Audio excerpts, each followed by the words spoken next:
एक लड़की की शादी हुई और शादी के बाद जब पता चला कि लड़की पैदा होने वाली है, अगर हुई नहीं है होने वाली है, तो उसका जो शौहर था वो दर्जी था और उस दर्जी ने कैंची से उसकी आँख पे मारी, उसकी आँख फाड़ दी।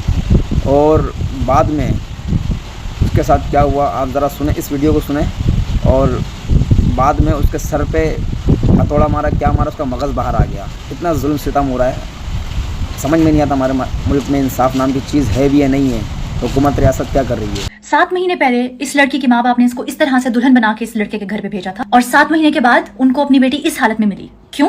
कसूर क्या था? कसूर ये था कि बेटी होने वाली थी, बेटी पैदा हुई नहीं थी, अभी तक होने वाली थी। और ये एक दर्जी था, जिस कैंची से ये कपड़े काटता था उसी कैंची से इसने अपनी बीवी की आंखों में मारा है और इसकी बीवी अंधी हो गई। जब वो हॉस्पिटल पहुंची तो वो अंधी हो चुकी थी, इसकी आंखों से खून आ रहा था। इस जाहिल इंसान को किसी ने ये नहीं बताया था कि बेटा होगा या बेटी होगी या खुसरा भी पैदा होगा तो वो भी आदमी के ऊपर होता है। और बर्फ तोड़ने वाले औजार से, जिसको पंजाबी में सुआ कहते हैं, इस आदमी ने अपनी बीवी के सर में मारा, जिसकी वजह से उसका मगज बाहर आ गया। मुझे समझ नहीं आती कि कब तक माँ बाप अपनी बेटियों को ये कहते रहेंगे कि कोई भी मसला हो ना बेटा घर में ही रहना, घर छोड़ के ना आना, शौहर का घर छोड़ के ना आना, उधर ही रहना, अपने मसले हल करना। क्यों लड़कियों को कॉन्फिडेंस नहीं होता कि अगर कोई मसला हो गया है तो अपने माँ बाप के पास चली जाओ। मरने से 4 घंटे पहले उसने अपनी माँ को कॉल की और अपनी माँ को यह कहा था कि सब ठीक है, बस मेरे सर में थोड़ा सा दर्द है, मैं सो रही हूँ, उठूंगी तो बात करूंगी। और अब यहाँ पर आगे आदमी मुझे कहेंगे not all man, not all man, not all man, but why always a man. ठीक है, हर आदमी नहीं होता, बट हमेशा आदमी ही क्यों होता है? उस लड़की पे जुल्म हो रहा था, उसने अपने माँ बाप को बताया ही नहीं था। उसके माँ बाप कहते हैं सब ठीक था। उसकी माँ से जब पूछा है कि क्या हुआ था, आपकी बेटी का कोई मसला चल रहा था, उसकी माँ को पता ही नहीं था कि उसकी बेटी का कोई मसला चल रहा है उसके शौहर के साथ। उसकी माँ कह रही है नहीं सब ठीक था,